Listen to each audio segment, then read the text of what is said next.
Hello everyone, welcome to my channel English Manzil. चलिए grammar की series को हम और आगे बढ़ाते हैं। CHSL पेपर भी आपका शुरू हो गया, आगे आपका MTS CGL भी आने वाला है। तो उन एग्ज़ाम्स तक हम अपने ग्रामर के बेसिक्स के यानी पूरे ग्रामर के चैप्टर्स हम धीरे धीरे कवर कर लेंगे। चलिए बढ़ते हैं आज न्यू टॉपिक की ओर। ग्रामर के बेसिक्स में आपके जो लास्ट क्लास हमारे हुए थे वो पार्ट्स ऑफ स्पीच पे हुए थे, जो कि नाउन से लेकर के इंटरजेक्शन और उसमें आर्टिकल को भी हमने देख लिया। जिन्होंने बेसिक्स के वीडियो नहीं देखे हैं तो बेसिक्स के 2 वीडियो, आपको एक ABCD से शुरू सब्जेक्ट वर्ब और ऑब्जेक्ट वाला, और ये दूसरा पार्ट्स ऑफ स्पीच, इन दोनों की लिंक वीडियो के डिस्क्रिप्शन में दी गई है। ओके, तो उनको देख ही लेंगे तभी आपको ये नेक्स्ट टॉपिक समझ आएगा। चलिए आज का हमारा टॉपिक है फ्रेज और क्लॉज। क्या आपको भी ये दोनों टॉपिक कंफ्यूजिंग लगता है? तो आप खेले नहीं है, ठीक है ना। बहुतों को इन चीज़ों में कंफ्यूजन होता है कि क्या फ्रेज और क्या क्लॉज, ये पढ़ना क्यों है, क्या ये रोल निभाते हैं सेंटेंस में। इनके रिलेटेड आपको जो भी कंफ्यूजन है आज बिल्कुल दूर हो जाने वाली है, और ऐसे दूर होगी कि आप दूसरों के कंफ्यूजन भी दूर करोगे। इसकी क्लैरिटी होने के बाद ये फ्रेज और क्लॉज आपके ऐसे बेस्ट फ्रेंड्स बन जाएंगे कि जो आपको हर सेंटेंस को ऐसे तोड़ मरोड़ के ठीक है अच्छे से समझा पाएंगे। तो चलिए शुरू करते हैं इनकी अंडरस्टैंडिंग क्या है ये। तो चलिए पहले देखते हैं कि फ्रेज क्लॉज ये आया कहाँ से, ठीक है ना, कैसे ओरिजिनेट हुआ सेंटेंस में और इनकी ज़रूरत क्यों पड़ी। देखिए जैसे कि बेसिक आप जान रहे हो कि सब्जेक्ट होता है सबसे पहले, फिर वर्ब होता है, उसके बाद या तो ऑब्जेक्ट होता है या कॉम्प्लीमेंट या कोई अदर वर्ड्स होते हैं, ठीक है। लेटर्स के ग्रुप से बनता है वर्ड्स और वर्ड्स के ग्रुप से बनते हैं सेंटेंस, जानते हो, ठीक है। अब एग्जांपल्स हमने कुछ छोटे छोटे एग्जांपल्स ले लिए हैं आपको थोड़े समझाने के लिए। श्रेया लाइक्स चॉकलेट्स, इसमें ये सब्जेक्ट हो गया, ये वर्ब और ये ऑब्जेक्ट, कोई दिक्कत नहीं इसमें आपको। नेक्स्ट श्रेया इज हैप्पी, इसमें श्रेया सब्जेक्ट हो गई, ये वर्ब हो गया। हैप्पी क्या हो गया, ऑब्जेक्ट हो गया, नहीं ये कॉम्प्लीमेंट है, ठीक है। Next Rohini danced gracefully, Rohini subject हो गई, ये वर्ब हो गया। ग्रेसफुली क्या हो गया, तो ये अदर वर्ड्स की कैटेगरी में रख लोगे, ये क्या हो गया, एडवर्ब हो गया। तो बात ये है कि क्या सेंटेंसेस इतने छोटे छोटे ही हमेशा आते हैं? हम कॉम्पिटिटिव इंग्लिश की पढ़ रहे हैं और कोई भी सेंटेंस आपको मतलब हर सेंटेंस इतना छोटा छोटा तो नहीं होता, बड़े होते हैं, काफ़ी लंबे स्ट्रक्चर्स होते हैं, उनमें और वर्ड्स ऐड किए जाते हैं। तो क्या केवल सब्जेक्ट वर्ब ऑब्जेक्ट पढ़ने से काम चल जाएगा? कॉम्प्लीमेंट और ये कि उन सेंटेंस अगर बड़े हैं तो उनमें क्या क्या चीज़ें आई हैं उनके रोल को भी समझना होगा। तो वहीं आते हैं आपके ये फ्रेज और क्लॉज, ये किनके बीच में आते हैं? तो पहले आपके तो लेटर्स हो गए, लेटर्स के ग्रुप से बना आपका वर्ड्स, वर्ड्स के ग्रुप से बने फ्रेज, फ्रेज के ग्रुप से बने क्लॉज, और लास्ट में बना आपका सेंटेंस। मतलब कि ये वर्ड से सेंटेंस तक आने के बीच में ये जो 2 कड़ी है फ्रेज और क्लॉज, इसको हम स्किप कर जाते हैं, जो कि स्किप नहीं करना चाहिए। इसकी अंडरस्टैंडिंग प्रॉपर होगी तो आपकी writing skill, reading skill, listening, speaking सारी स्किल बेटर हो जाएगी, ठीक है ना, एक सेंटेंस को अच्छे से समझने की। और बेसिक में ये जिनका पढ़ा हुआ नहीं होता है इसलिए उनका ग्रामर का पिलर थोड़ा कमज़ोर रहता है, ठीक है, बड़े सेंटेंसेस को समझने में। चलिए फ्रेज क्लॉज को इस सेंटेंस से भी समझते हैं, इसमें क्लासीफाई करते हैं। इससे पहले ज़रा जान ले इनके बारे में, ये है क्या क्या इनमें अंतर और समानता है। तो सिमिलैरिटी की बात करें तो पहले आपको फ्रेज और क्लॉज में कॉमन क्या है, तो ये दोनों ग्रुप ऑफ वर्ड्स हैं, ठीक है, वर्ड्स के ग्रुप हैं। मतलब कि फ्रेज और क्लॉज हम कभी भी एक शब्द को नहीं कहेंगे। तो एक शब्द को क्या कहेंगे, तो एक शब्द जो होगा वो या तो नाउन होगा या तो इंटरजेक्शन तक कुछ भी होगा, पार्ट्स ऑफ स्पीच का कुछ भी होगा अगर वो केवल शब्द है तो। लेकिन जैसे ही वो शब्दों का ग्रुप बनेगा तो या तो वो फ्रेज होगा या क्लॉज होगा या कहिए कि वो सेंटेंस ही होगा, ठीक है। फ्रेज और क्लॉज में क्या समानता है कि ये वर्ड्स के ग्रुप हैं और ये सेंटेंस के ही हिस्से हैं, सेंटेंस में ही यूज़ होते हैं, ठीक है। लेकिन ये अकेले एग्जिस्ट नहीं करते, ये ग्रुप में आते हैं, मतलब अकेला शब्द फ्रेज या क्लॉज नहीं होगा, ग्रुप में ही होगा। ये समझ गए सिमिलैरिटी। चलिए अब अंतर पे आते हैं, इनका डिफरेंस क्या है। तो डिफरेंस ये है कि फ्रेज और क्लॉज में फ्रेज जो है इसमें इसके साथ आपको सब्जेक्ट, और वर्ब का पेयर नहीं होता। मतलब सेंटेंस के बीच में आएगा, शब्दों का ग्रुप होगा, लेकिन उसमें आपको सब्जेक्ट देखने को नहीं मिलेगा, या सब्जेक्ट है तो उसके साथ आपको वर्ब देखने को नहीं मिलेगा। मतलब सब्जेक्ट और वर्ब का पेयर आपको नहीं मिलेगा। वहीं दूसरी तरफ क्लाउज के बारे में देखें तो क्लाउज में आपको सब्जेक्ट और वर्ब पेयर दिखेगा। मतलब एक तो आप सेंटेंस बना रहे हो पूरा, और उस सेंटेंस में भी कहीं ना कहीं आपको एक उसी बीच सब्जेक्ट और उसके साथ वर्ब का एक पेयर दिखेगा। ये पहला डिफरेंस। दूसरा डिफरेंस ये है कि ये अकेले स्टैंड होकर के कंप्लीट सेंटेंस नहीं बना सकते। मतलब कि इनका अर्थ तो कुछ ना कुछ होता है, लेकिन ये कंप्लीट वाक्य की तरह अर्थ नहीं दे सकते। लेकिन क्लॉज का क्या है, तो ये अर्थ देंगे। ये कभी कभी आपको stand alone as a complete sentence की तरह भी एक अर्थ अपना दे सकते हैं जब ये इंडिपेंडेंट क्लॉज। अब इंडिपेंडेंट क्लॉज क्या है आगे हम लोग पढ़ेंगे जब क्लॉज को बताएंगे तब, ठीक है। मतलब कि इनमें सब्जेक्ट वर्ब पेयर नहीं होगा, इसमें होगा। इस ये कंप्लीट सेंटेंस नहीं बनाएगा, ये कंप्लीट सेंटेंस बनाएगा। बस ये ऐसे ही, ठीक है। अब देखिए एग्जाम्पल्स मैंने लिखे हैं, दोनों तरफ मैंने सेम एग्जाम्पल्स लिखे हैं ताकि एक ही सेंटेंस में आपको फ्रेज क्लॉज दोनों दिखा सकूं, ठीक है। ध्यान से देखिए। एग्जाम्पल पहला है आपका, I like bread and butter but she likes dosa in breakfast. मैं आपसे यदि पूछूं कि बताओ यहाँ कितने सेंटेंस है, कुछ बोलेंगे एक, कुछ बोलेंगे दो। नहीं, सेंटेंस तो एक ही है ना। जहाँ आपको फुल स्टॉप पड़े तो वही समझिए कि कंप्लीट सेंटेंस होता है। सेंटेंस तो एक है, लेकिन आपको लग रहा होगा कि इसी एक सेंटेंस में ना दो सेंटेंस को जोड़ के रखा है। तो वो दो क्या है, I like bread and butter, ठीक है। और दूसरा क्या है, she likes dosa in breakfast. वही सेम चीज़ इधर भी लिखी गई है, ठीक है ना, ब्रेड एंड बटर और she likes dosa in breakfast. कह रहा है कि मुझे तो ब्रेड एंड बटर पसंद है, ये अलग सेंटेंस हो सकता है, लेकिन उसे डोसा पसंद है, मतलब कि उसे डोसा पसंद है, ये अलग हो सकता है। अब देखो फ्रेज क्या है, क्लॉज क्या है। फ्रेज क्या होता है, वर्ड्स का ग्रुप होता है। तो चलो, आई क्या हो जाएगा, सब्जेक्ट। प्रोनाउन है, सबसे पहले मैंने आपको बताया किसी भी सेंटेंस का सब्जेक्ट या ऑब्जेक्ट या तो नाउन या प्रोनाउन ही होता है। तो आई आपका सब्जेक्ट हो गया, लाइक क्या हो गया, वर्ब हो गया, और ऑब्जेक्ट क्या हो गया, तो क्या पसंद है, तो ब्रेड और बटर, यही आपका ऑब्जेक्ट हो गया ना, ठीक है। वर्ब के एक्शन को जो रिसीव करे, पसंद है तो क्या पसंद है, तो ब्रेड एंड बटर, ये हो गया ऑब्जेक्ट। अब आप मुझे ये बताइए, यहाँ पे ऑब्जेक्ट के रूप में एक शब्द आया या शब्दों का ग्रुप आया। तो बोलेंगे कि यस मैम, ये एक शब्द तो नहीं आया, शब्दों का ग्रुप आया। ब्रेड आया, एंड आया, बटर आया।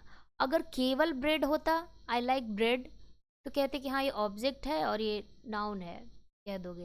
लेकिन यहाँ ऑब्जेक्ट के रूप में यहाँ तीन शब्द हैं, ब्रेड एंड बटर। वैसे तो ब्रेड भी अलग से नाउन है, बटर भी अलग से नाउन है, लेकिन ये जो ऑब्जेक्ट के रूप में तीन शब्द आ गए, ब्रेड एंड बटर, यही आपका हो गया क्या, फ्रेज, क्योंकि ये शब्दों के ग्रुप हैं, ठीक है।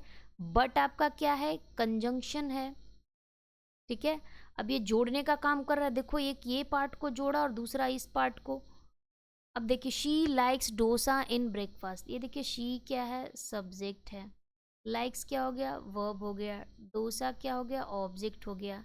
अब इस ऑब्जेक्ट के बाद देखो प्रीपोजिशन आ गया और कुछ और अदर वर्ड्स आ गए, कुछ और अदर वर्ड्स आ गए, यानी कि इन आ गया, ब्रेकफास्ट आ गया, दो शब्द और आ गए एक्स्ट्रा में सब्जेक्ट वर्ब ऑब्जेक्ट के अलावा। तो ये हो गए, तो इसको भी क्या कहेंगे हम, फ्रेज कहेंगे। समझ रहे हो आप। मतलब कि शब्दों का ग्रुप। देखिए ब्रेड एंड बटर, इसमें भी कहीं पे आपका सब्जेक्ट आया क्या, नहीं। इसमें वर्ब आया क्या, नहीं। उसी तरह इन ब्रेकफास्ट में भी कहीं सब्जेक्ट आया क्या, नहीं। वर्ब भी आया तो नहीं। तो ये आपके फ्रेज हो गए। अब इसी सेंटेंस में क्लॉज क्या हो गया, तो क्लॉज में क्या आना चाहिए, तो सब्जेक्ट और वर्ब का पेयर आना चाहिए, ठीक है। तो ये कंप्लीट सेंटेंस है, एक मतलब एक सेंटेंस ये पूरा। और यहाँ देखिए जो बट है आपका, लेकिन, बट का मतलब लेकिन, ये कंजंक्शन जो है इन दो चीज़ों को जोड़ रहा है, I like bread and butter और दूसरा she likes dosa in breakfast. अगर मैं आपसे बात करूं कि यहाँ से यहाँ तक अगर इसको बाहर निकाल दिया जाए, I like bread and butter, या बाहर ना भी निकलो, इसी में रहने दो, तो क्या ये एक कंप्लीट सेंटेंस बना सकता है कि मुझे ब्रेड और बटर पसंद है? तो बिल्कुल ये ज़रूर बना सकता है, क्योंकि इसके पास अपना सब्जेक्ट है, आई है, और लाइक वर्ब है। ठीक है, तो ये हो गया आपको। तो I like bread and butter, यहाँ से यहाँ तक वाला पार्ट क्या हो गया? क्लॉज हो गया। ठीक है, एक और क्लॉज है इसमें, और दूसरा क्लॉज आपको भी दिख रहा होगा। दूसरा क्लॉज यहाँ से यहाँ होगा, she likes dosa in breakfast. ये क्लॉज नंबर 2 हो गया। ठीक है, मतलब कि देखिए सेंटेंस एक है लेकिन क्लॉज कितने हैं? तो 2 हैं। ठीक है, आप कहेंगे कि मैम इन ब्रेकफास्ट को तो आपने फ्रेज बताया और इसी को फिर पूरा क्लॉज भी बोल रही है। तो देखिए फ्रेज जो है वो क्लॉज के अंदर आ सकता है, लेकिन फ्रेज के अंदर क्लॉज नहीं आ सकता। समझ रहे हैं? फिर से सुनिए, फ्रेज जो है क्लॉज के अंदर आ सकता है, वर्ड्स का ग्रुप, लेकिन फ्रेज के अंदर क्लॉज नहीं आ सकता। क्लॉज की बात अगर करें तो एक चीज़ थोड़ा डिफरेंस क्लियर कर दूं। आप जो वो समझ रहे हैं कि सब्जेक्ट और वर्ब का पेयर है, तो ये ना समझे कि केवल सब्जेक्ट और वर्ब इसी को मिला करके क्लॉज बोलते नहीं। एक्चुअली जो मेन पेयर है वो सब्जेक्ट और प्रेडिकेट का पेयर है। प्रेडिकेट क्या है ये सबसे पहले वीडियो में आपको बता दी गई है कि सेंटेंस में जिसके बारे में कहा जाए वो सब्जेक्ट, और उसके बारे में जो कुछ भी कहा जाए वो प्रेडिकेट। मतलब क्लॉज आप किसको कहेंगे? तो सब्जेक्ट और प्रेडिकेट के पेयर को, जिसमें कि सब्जेक्ट और वर्ब तो आएगा ही आएगा। ये अंतर समझिएगा। क्लॉज है क्या? तो सब्जेक्ट और प्रेडिकेट का कॉम्बिनेशन है। जैसे यहाँ सब्जेक्ट हो गया आई, और ये लाइक ब्रेड एंड बटर, ये पूरा क्या हो गया? प्रेडिकेट, इसीलिए पूरा बन के क्लॉज बना है। उसी तरह इस पार्ट में शी सब्जेक्ट हो गया और प्रेडिकेट क्या हो गया? Likes dosa in breakfast. ये यहाँ से यहाँ तक पूरा प्रेडिकेट हो गया, ये पूरा मिलाकर के क्लॉज हुआ। लेकिन इसमें क्या हमेशा रहेगा ही रहेगा? तो एक सब्जेक्ट रहेगा और एक वर्ब रहेगा। मतलब ये चीज़ें रहने वाली है कि सब्जेक्ट और वर्ब रहेगा ही रहेगा। समझ पाए इसमें आप? ठीक है, जितने ज़्यादा एग्जाम्पल्स आप करोगे ना तो खुद ही आप तोड़ पाओगे कि अच्छा अब हम खुद से आइडेंटिफाई कर ले रहे हैं फ्रेज और क्लॉज को। सेकेंड एग्जाम्पल देखिए, after the long journey she was tired because she didn't sleep. ठीक है, अच्छा इस क्वेश्चन पहले ज़रा फर्स्ट को ही देख ले। यहाँ तो हमने देखा कि I like bread and butter, ये कंप्लीट सेंटेंस दे रहा है, और she likes dosa in breakfast, ये भी कंप्लीट। लेकिन यहाँ ब्रेड एंड बटर को यदि आप कहो कि बताइए इसका क्या कंप्लीट मीनिंग है, तो ब्रेड एंड बटर का मतलब क्या हुआ? तो ब्रेड एंड बटर, इतना ही। ये अपने आप में क्या एक पूर्ण वाक्य है, कंप्लीट सेंटेंस है? नहीं, ये बस कुछ वर्ड्स का ग्रुप है, अकेला ये सेंटेंस नहीं बना सकता, इसलिए फ्रेज हो गया। हाँ, second number, after the long journey मतलब कि लंबी यात्रा के बाद। ठीक है, लंबी यात्रा के बाद she was tired because she didn't sleep. चलो सब्जेक्ट ढूंढते, क्या है? शी वॉज टायर्ड, ये भी आपको वर्ब दिख रहा है, तो चलो ये हो गया वर्ब। सॉरी, ये वॉज आपको वर्ब हो गया, और क्या थी? थकी थी, तो टायर्ड यहाँ पे थोड़ा एडजेक्टिव का काम करेगा। ठीक है, जब आप डिटेल में पढ़ोगे ना नाउन एडजेक्टिव ये सारे चैप्टर्स, तो वहाँ हम क्लियर करेंगे कैसे एक पार्ट्स ऑफ स्पीच अलग अलग फंक्शंस भी निभाते हैं। यहाँ एडजेक्टिव का काम कॉम्प्लीमेंट के रूप में हो रहा है। बिकॉज, बिकॉज का मतलब हो गया यहाँ क्योंकि, और नेक्स्ट है आपका शी डिडंट स्लीप। अब यहाँ भी आपको लग रहा है क्या कि दो चीज़ें जोड़ी गई है? क्या? पहला तो ये वह थक गई थी, और दूसरा वह सोई नहीं। ठीक है, इसमें यदि मैं आपसे पूछूं कि बताइए फ्रेज क्या है, तो फ्रेज आप क्या कहोगे? किसको कहोगे? क्या इस शी को कहोगे, वॉज को कहोगे, टायर्ड को कहोगे, बिकॉज को, या फिर से यहाँ शी आया यानी सब्जेक्ट, डिडंट यानी वर्ब, ठीक है ना, और ये भी आपको वर्ब। तो आपको फ्रेज ढूंढना है, तो फ्रेज ढूंढने के लिए आपको क्या चाहिए? ग्रुप ऑफ वर्ड्स चाहिए, शब्दों का ग्रुप। तो सब तो आपको लग रहा है अकेला अकेला एग्जिस्ट कर रहा है, अकेला अकेला, साथ में तो कुछ आ ही नहीं रहा है। क्या ये साथ में नहीं आ रहा? आफ्टर द लॉन्ग जर्नी, लंबी यात्रा के बाद। अब ये जो है आफ्टर द लॉन्ग जर्नी, इसका क्या कोई कंप्लीट अर्थ आ रहा है? क्या ये वाक्य बना रहा है? लंबी यात्रा के बाद, तो नहीं, ये तो लग रहा है बस कुछ शब्द का ग्रुप है, इसका अपना बस अर्थ हुआ लंबी यात्रा के बाद। ये कंप्लीट सेंटेंस नहीं बना रहा, नहीं बना रहा, और ये वर्ड्स का ग्रुप भी है। अच्छा, ये आफ्टर द लॉन्ग जर्नी में क्या इसमें सब्जेक्ट है, क्या इसमें वर्ब है? नहीं। तो बस हो गया, यही रिक्वायरमेंट तो है हमारी फ्रेज की। तो आफ्टर द लॉन्ग जर्नी इसमें हो गया फ्रेज। इसी सेंटेंस में यदि मैं आपको पूछूं कि क्लॉज क्या है, तो क्या आप बता पाओगे? अभी आफ्टर द लॉन्ग जर्नी ये तो फ्रेज हो गया, ये क्लॉज हो सकता है क्या? कि नहीं, सब्जेक्ट वर्ब है ही नहीं, तो इसको तो हटा ही दो। ये देखिए इतना बड़ा मिल करके ये एक सेंटेंस बना, और इसमें क्या आप दो क्लॉजेस देख पा रहे हो? Yes ma'am. पहला वाला हमने समझा, उसी के अकॉर्डिंग ये जो यहाँ से यहाँ तक होगा, शी वॉज टायर्ड, वह थकी हुई थी। यहाँ से यहाँ तक हो गया आपका एक क्लॉज, क्लॉज नंबर 1। दूसरा क्लॉज क्या हुआ? शी डिडंट स्लीप, वह नहीं सो पाई, नहीं सो पाई थी। ये हो गया आपका क्लॉज नंबर 2। तो देख पा रहे हैं आप कि एक ही सेंटेंस को कैसे कैसे तोड़ना है। तो पहले तो आपको सब्जेक्ट, वर्ब, ऑब्जेक्ट ये सब पहचानना है।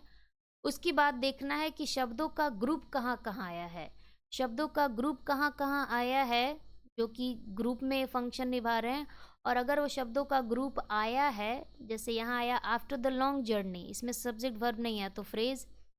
बाकी ग्रुप क्या आया? शी वॉज टायर्ड, यहाँ से यहाँ तक, तो इसमें सब्जेक्ट वर्ब आ गया, तो ये आपको क्लॉज हो गया। उसी तरह इधर भी आपको शी डिडंट स्लीप, ये आपको क्लॉज हो गया। फ्रेज में आपको सब्जेक्ट वर्ब नहीं आ रहा, लेकिन क्लॉज में सब्जेक्ट वर्ब आ रहा है। तो क्या इतना थोड़ा आप समझ पाए? कोई नहीं, कहेंगे थोड़ा थोड़ा आ गया समझ में, और अच्छे से आ जाएगा। चलिए देखते जाइए अभी। चलो इसमें ज़रा देख लेते हैं। ये अब मैंने थोड़े छोटे सेंटेंस रखे हैं कि ताकि आप इसमें फ्रेज और क्लॉज को ढूंढ सको। देखिए ज़रूरी नहीं है कि हमेशा एक सेंटेंस में फ्रेज क्लॉज दोनों आए, ठीक है? दोनों का आना ज़रूरी नहीं है, हो सकता है कोई एक ही आएगा, लेकिन सेंटेंस तो वो होगा ही। She prefers cold coffee, she हो गई सब्जेक्ट, क्या करती? पसंद करती है। कोल्ड कॉफ़ी हो गया वर्ब। क्या पसंद करती है? तो कोल्ड कॉफ़ी। क्या पसंद करती है? Cold coffee. तो कोल्ड कॉफ़ी क्या हो गया? ऑब्जेक्ट। देखो सब्जेक्ट के रूप में एक शब्द आया, इसको फ्रेज कहोगे? नहीं। वर्ब के रूप में भी एक शब्द आया, इसको फ्रेज करोगे? नहीं। लेकिन ऑब्जेक्ट के रूप में क्या आया? दो शब्द आया, यानी शब्दों का ग्रुप आया, तो क्या इसको फ्रेज कहोगे? Of course. यहाँ पे कोल्ड कॉफ़ी क्या हो गया? फ्रेज। अच्छा, इस सेंटेंस में क्या आपको क्लॉज दिख रहा है? बोलोगे मैम एक तो ये छोटा सेंटेंस है, शी तो सब्जेक्ट हो गया, प्रीफर्स वर्ब हो गया, तो क्या हम शी प्रीफर्स को केवल कह दें कि ये क्लॉज हो गया? तो नहीं, इसे हम नहीं कहेंगे, ठीक है ना। हाँ, इस पूरे सेंटेंस की यदि बात करें तो इस पूरे सेंटेंस, ये पूरा सेंटेंस अपने आप में एक क्लॉज है। मतलब कि एक कंप्लीट सेंटेंस भी एक क्लॉज हो सकता है, ठीक है ना, या क्लॉज जो है किसी सेंटेंस का पार्ट हो सकता है। तो इस पूरे को कहेंगे क्लॉज, ना कि केवल आप शी प्रीफर्स को उठा लो कि उसे पसंद है या उसे वह पसंद करती है। क्या पसंद करती है ये पता होना चाहिए, ठीक है ना। तो ये आपको पूरा मिल करके एक क्लॉज होगा या पूरा मिल करके एक सेंटेंस होगा, लेकिन इसमें फ्रेज क्या होगा? तो कोल्ड कॉफ़ी। समझ गए? नेक्स्ट देखिए, your hand writing is very beautiful, तुम्हारी हैंड राइटिंग बहुत सुंदर। सब्जेक्ट क्या है? योर। नहीं, यहाँ सब्जेक्ट हो गया योर हैंड राइटिंग, क्योंकि वर्ब के पहले जितनी चीज़ें आ जाती है वही तो सब्जेक्ट हो जाती है। तो सब्जेक्ट हो गया योर हैंड राइटिंग, इज हो गया वर्ब, बहुत सुंदर है। कैसी है? बहुत सुंदर है। तो हैंड राइटिंग के बारे में कॉम्प्लीमेंट दे रहे हो, तो ये वेरी ब्यूटीफुल क्या हो गया? कॉम्प्लीमेंट। अब यहाँ देखिए, सब्जेक्ट के रूप में एक शब्द आया या शब्दों का ग्रुप आया? तो शब्दों का ग्रुप आया, योर हैंड राइटिंग। तो एक वर्ड ना आकर के दो शब्द आया है, तो जैसे ही एक से ज़्यादा वर्ड्स आ जा रहे हैं, वर्ड्स के ग्रुप बन गए, तो योर हैंड राइटिंग यहाँ पे क्या हो गया? फ्रेज हो गया। फिर से यहाँ पे वेरी ब्यूटीफुल, अगर यहाँ पे होता your hand writing is beautiful, तो हम ब्यूटीफुल को फ्रेज नहीं कहते, उसको कहते कि हाँ ये एक शब्द है, ये एडजेक्टिव है और ये कॉम्प्लीमेंट है। लेकिन वेरी ब्यूटीफुल यहाँ पे कॉम्प्लीमेंट के रूप में दो शब्द आ गए हैं, ठीक है ना, यानी शब्दों के ग्रुप आ गए, तो यही क्या हो गया? फ्रेज हो गया। समझ गए? अब 3 और 4 नंबर देखते हैं। What you said is praise वर्दी, तुमने जो भी कहा वो काबिले तारीफ है। क्या काबिले तारीफ है? तो ये हो गया आपका subject. What you said subject हो गया, इज वर्ब हो गया, क्या है? काबिले तारीफ है, तारीफ करने लायक है, यानी कि ये भी कॉम्प्लीमेंट हो गया। सब्जेक्ट के रूप में एक शब्द आया तो नहीं, 1 2 3 3 शब्द आ गए, 3 शब्द का ग्रुप जो कि है सब्जेक्ट बना रहा है। वर्ब में एक ही है, कॉम्प्लीमेंट में एक ही है।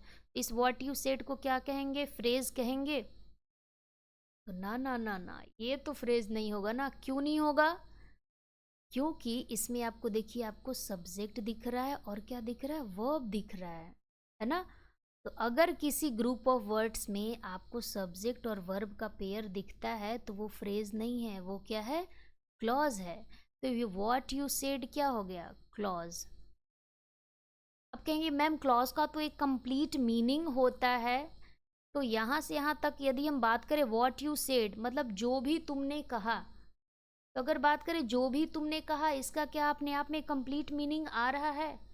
नहीं आ रहा, लेकिन तुमने कहा ये सब्जेक्ट और वर्ब आ जा रहा है, और यही है आपका डिपेंडेंट क्लॉज। ठीक है ना? कि मतलब ये अपने अर्थ के लिए इस इज प्रेज वर्दी पर निर्भर है।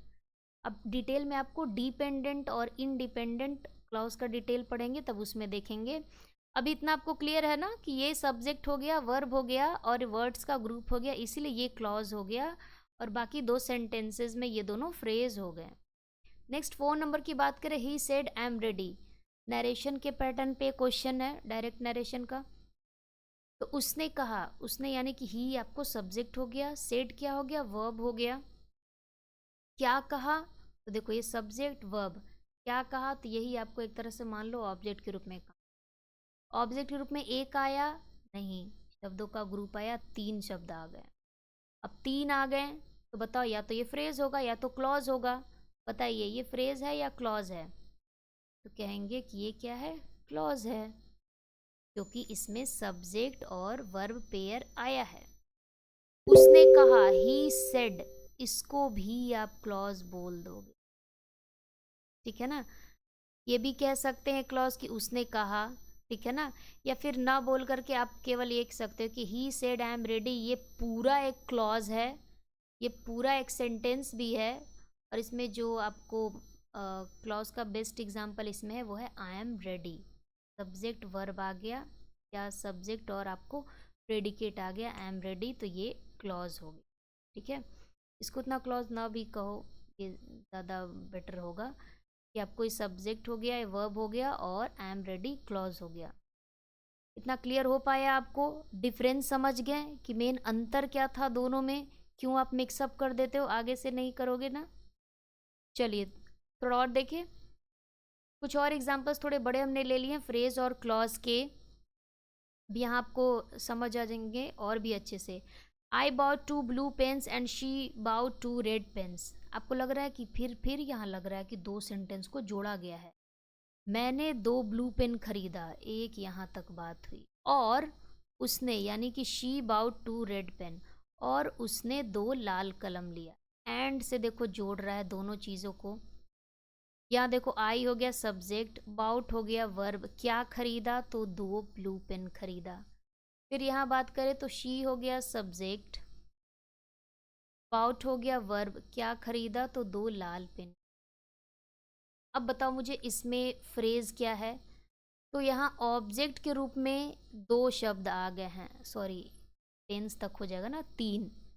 तो यहाँ ऑब्जेक्ट के रूप में आपको 3 शब्द आ गए, शब्दों के ग्रुप आ गए, लेकिन इसमें सब्जेक्ट वर्ब पेयर नहीं है, तो ये क्या हो गया? फ्रेज। 2 रेड पेन्स यहाँ भी आए हैं, ये भी शब्दों के ग्रुप हैं, तो ये क्या हो गया? फ्रेज। इसमें क्लॉज क्या हो जाएंगे? तो ये तो एक कंप्लीट सेंटेंस है, लेकिन क्लॉज आपका हो जाएगा यहाँ से यहाँ तक। आई बॉट 2 ब्लू पेन्स, यहाँ से यहाँ तक, मतलब कि एंड के पहले वाला एक क्लॉज हो गया आपको, और एंड के बाद वाला शी बाउट 2 रेड पेन्स, यहाँ दूसरा क्लॉज हो गया। क्लियर है? पीछे एग्जाम्पल समझे होंगे तो ये आपने मेरे आंसर करने से पहले ही कर दिया होगा कि इसमें ये है। चलिए नेक्स्ट नंबर, मेरे आंसर करने से पहले ही सोचे ज़रा answer. Rocky was sleeping in the room while her mother was cooking. Rocky सो रहा था अपने घर में जबकि उसकी माँ खाना बना रही थी। रॉकी हो गया सब्जेक्ट, क्या कर रहा था, सो रहा था। वर्ब कहाँ सो रहा था, इन द रूम। देखो वाइल जबकि उसकी माँ खाना बना रही थी, तो यहाँ भी लग रहा है ना दो सेंटेंस को जोड़ दिया गया है।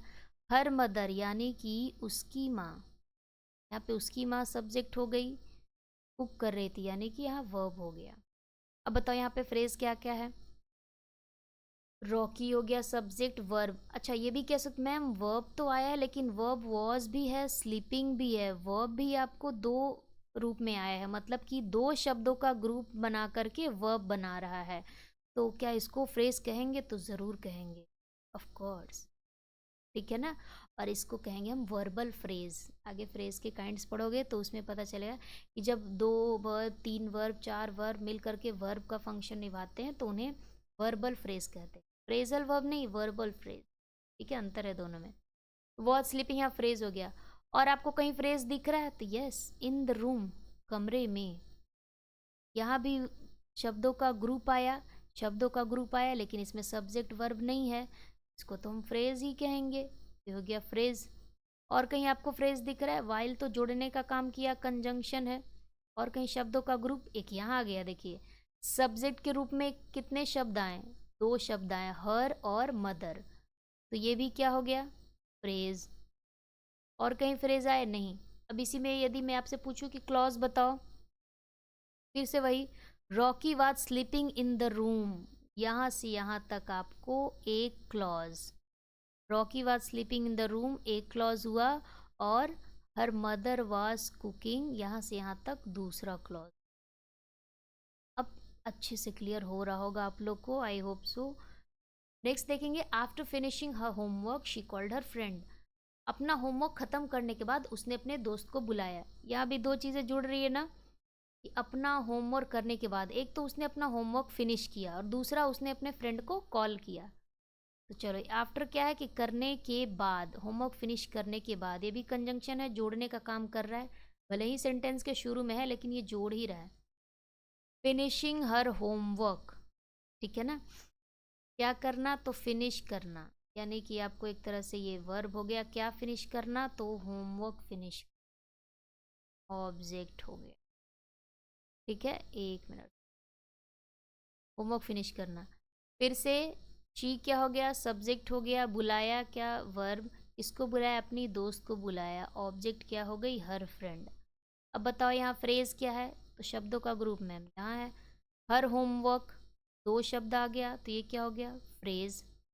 हर फ्रेंड, यहाँ भी दो शब्द आ गया यानी शब्दों का ग्रुप आ गया, ये क्या हो गया, फ्रेज। क्लॉज में आपसे पूछूँ तो क्या कहोगे, तो आफ्टर फिनिशिंग हर होमवर्क, ये यहाँ से यहाँ तक आपको एक क्लॉज।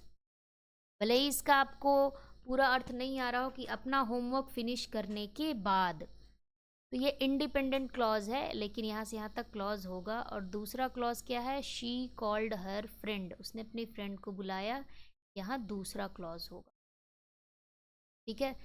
अच्छे से समझते जाइए।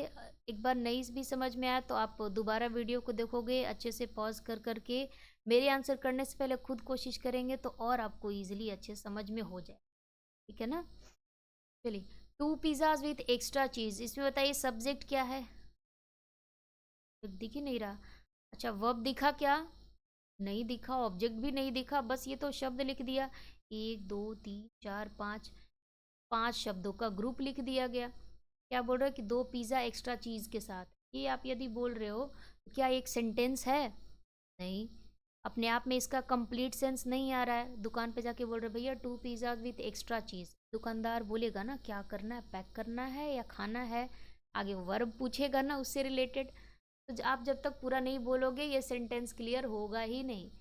मतलब कि भले ही ये 5 शब्द आ गए हैं लेकिन इसमें ना तो सब्जेक्ट आया ना वर्ब आया, इसीलिए कंप्लीट सेंटेंस, कंप्लीट मीनिंग नहीं दे रहा।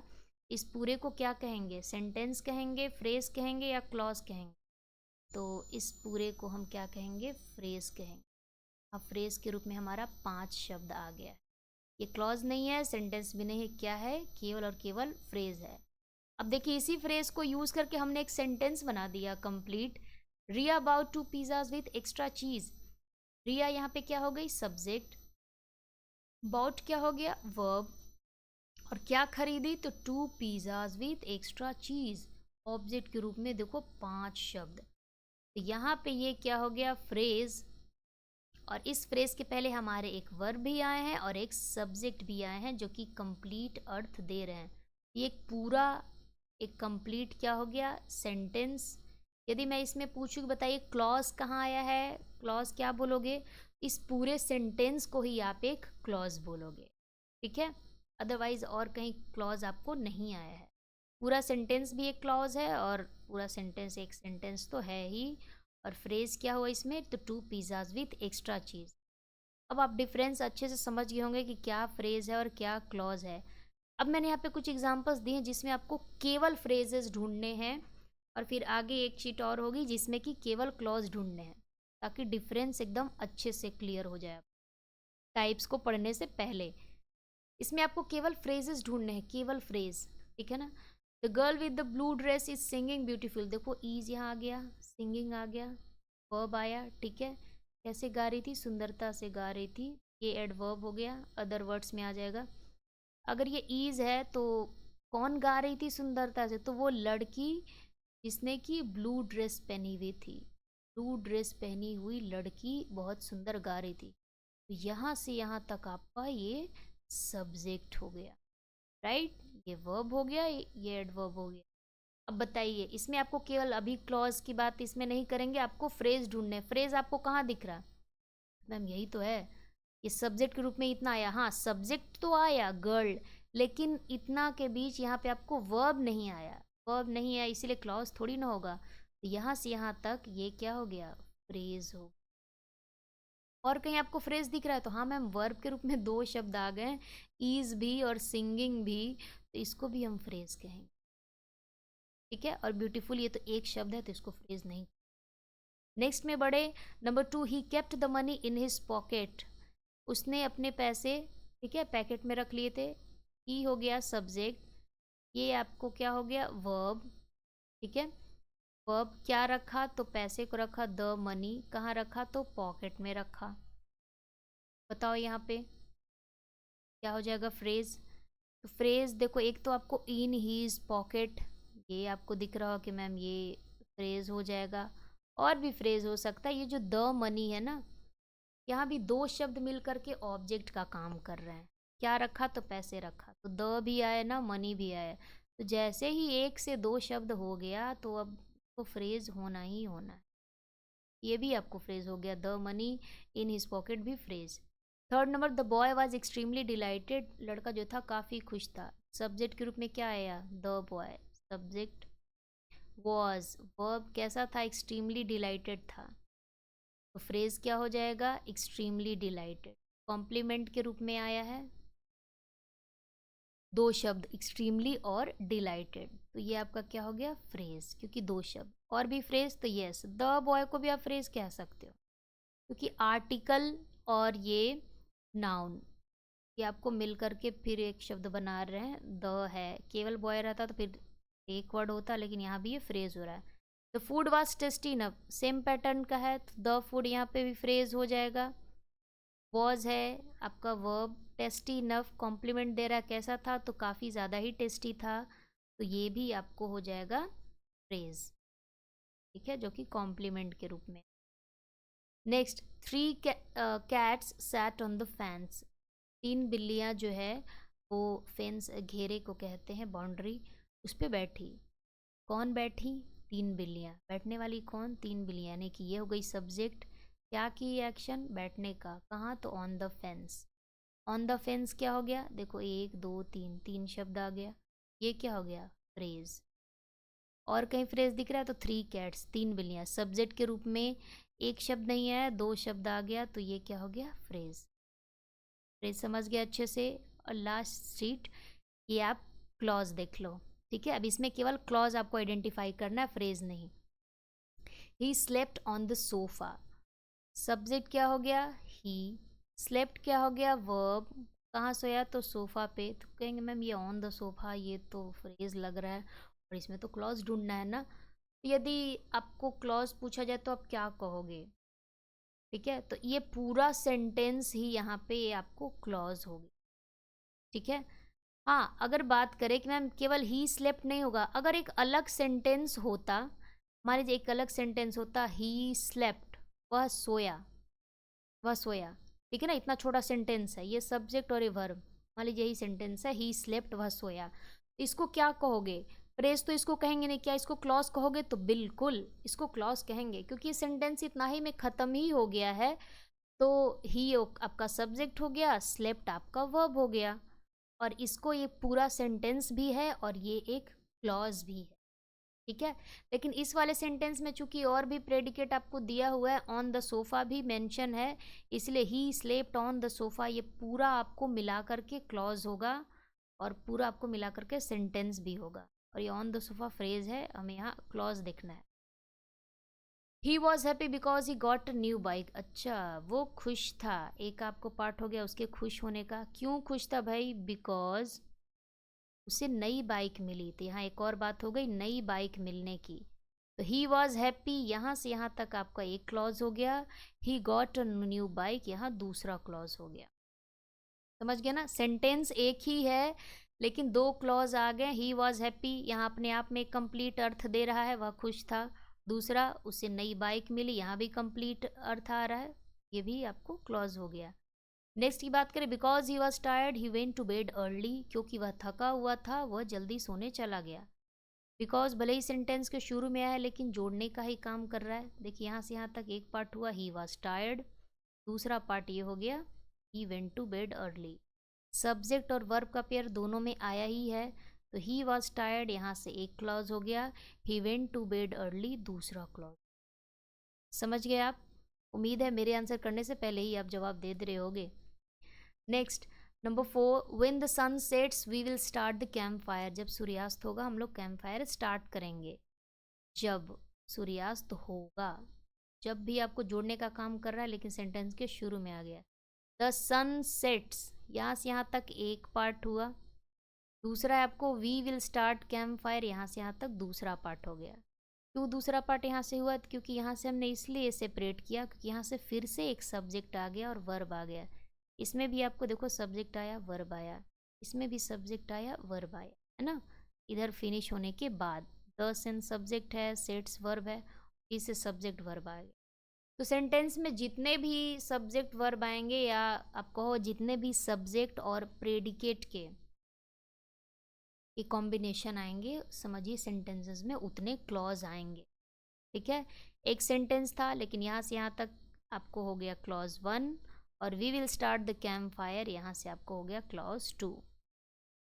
ठीक है, यहाँ से यहाँ तक एक क्लॉज और यहाँ से यहाँ तक एक clause. Next, if you work hard you will succeed, यदि तुम सफल होते हो तो तुम यदि तुम मेहनत करते हो तो तुम सफल होते हो। पहला एक पार्ट हुआ तुम्हारा मेहनत करना और दूसरा तुम्हारा सफल होना। यदि करते हो, यदि आपको जोड़ने का काम किया, अभी कंजंक्शन है, यू सब्जेक्ट हो गया, वर्क हार्ड आपको वर्ब, तो यहाँ से यहाँ तक आपका हो गया क्लॉज, पहला क्लॉज। दूसरा क्लॉज क्या आया? क्योंकि यहाँ फिर से यू आ गया, मतलब एज ए सब्जेक्ट हुआ, और विल सक्सीड क्या हो गया? वर्ब आ गया। ठीक है, फिर से हमें सब्जेक्ट वर्ब पेयर मिल गया और आगे सक्सीड भी है, यानी प्रेडिकेट पूरा हो गया, हो गया क्लॉज 2। यहाँ ये क्लॉज हो गया। क्लॉज में इसमें आप देखिए, जैसे यहाँ बिकॉज ही वॉज टायर्ड, क्योंकि वह थका था, कंप्लीट अर्थ नहीं आ रहा, तो यही हो गया आपका इंडिपेंडेंट क्लॉज, सॉरी बार बार इंडिपेंडेंट बोल रही हूँ, डिपेंडेंट क्लॉज। मतलब कि ये अपने अर्थ के लिए इस पे डिपेंडेंट है। अगर आप बोलते हो क्योंकि वह थका था, सामने सुनने वाला व्यक्ति इंतज़ार करेगा कि अच्छा आगे बोलो, हाँ क्योंकि वह थका था तो क्या, तब आप कहोगे वह जल्दी सोने चला गया, अब उसको लगेगा कि हाँ अब कंप्लीट अर्थ है। लेकिन केवल इतना बोलोगे क्योंकि वह थका था, तो ये कंप्लीट अर्थ नहीं दे रहा है, तो यही हो गया आपका डिपेंडेंट क्लॉज। ठीक है, लेकिन इसको क्या हो गया, वह जल्दी सोने चला गया, अगर कहते हो वह जल्दी सोने चला गया, तो क्या इसके बाद भी कुछ लग रहा है कि नहीं ये सेंटेंस किसी पर निर्भर है? नहीं, ये अपने आप में कंप्लीट अर्थ है, वह जल्दी सोने चला गया। ठीक है, उसी तरह ये व्हेन द सन सेट्स, जब सूर्यास्त होगा, इतना बोल के रुक जाओ, तो जब सूर्यास्त होगा तब आगे वाले इंतज़ार करेगा कि हाँ आगे बंदा कुछ बोलेगा, सूर्यास्त होगा तो चलेंगे हम करने या कहीं और। तो जब सूर्यास्त होगा, ये भी अपना कंप्लीट सेंटेंस पूरा नहीं दे रहा है अर्थ, तो ये भी आपको हो गया डिपेंडेंट क्लॉज, जो कि अपने मीनिंग के लिए इस पे डिपेंडेंट है। We will start the campfire, यही डिपेंडेंट और इंडिपेंडेंट क्लॉज होगा, ठीक है ना, जो कि हम लोग नेक्स्ट वीडियो में देखेंगे। फ्रेज और क्लॉज के काइंड्स हमने नहीं किए क्योंकि वीडियो और भी लंबी हो जाती, ठीक है। तो पहले मुझे आपको बेसिक्स आपको बताने थे कि फ्रेज और क्लॉज में ये आपको जनरल डिफरेंस क्या है, बेसिक, ताकि आपका ये पिलर एकदम स्ट्रॉन्ग हो जाए कि कैसे भी सेंटेंस आ जाए आप उसमें फ्रेज और क्लॉज ढूंढ लो। काइंड्स तो बात की बात है, पहले आप फ्रेज और क्लॉज ढूंढ लो। नेक्स्ट वीडियो में हम फ्रेज और क्लॉज के काइंड्स के बारे में पढ़ेंगे, ठीक है। तो और जिन्होंने वीडियो लास्ट तक देखा है वो ज़रूर बताइएगा कि कैसी लगी आपको, आप समझ पाए या नहीं, आपकी कन्फ्यूज़न दूर हुई या नहीं। और एक एग्जाम्पल कमेंट सेक्शन में ज़रूर लिखिएगा और उसमें आप फ्रेज़ या क्लॉज को आइडेंटिफाई करके लिखिएगा कि इसमें ये है क्लॉज और फ्रेज़। आपको मैं पर्सनली रिप्लाई करूँगी, ठीक है। और कोई डाउट हो तो ज़रूर पूछ लीजिएगा। ओके, थैंक्स फॉर वॉचिंग, मिलते हैं नेक्स्ट वीडियो।